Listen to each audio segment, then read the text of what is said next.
Sa ating ulat showbiz, nagdala ng tulong sa mga biktima ng mga nagdaang bagyo ang mga miyembro ng BINI na sina Aya at Colette. Samantala, Filipino singer na si Dionela may concert para sa mga biktima ng bagyo. Narito ang ulat.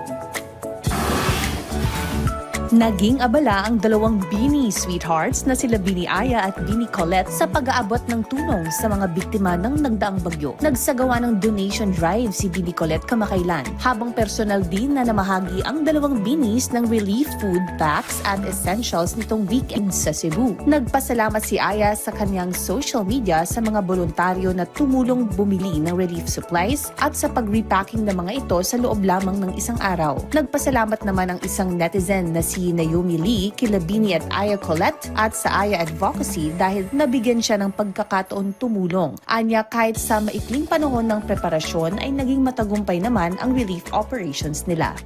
Away tila sinisang museo di naluluma. Binibini ko ganito ang kakaluluwa. I wanna get you like that shit all my life.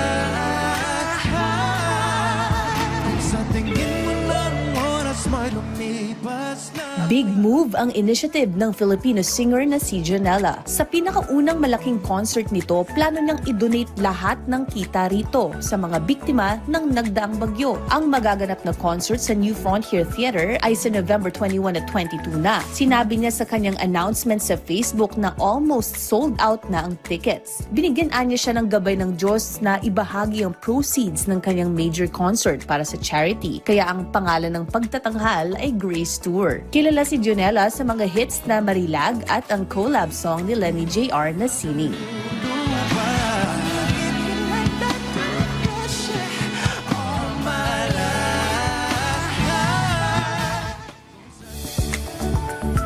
At in ang latest sa mundo ng showbiz, ako po si Ice Martinez para sa Bayan.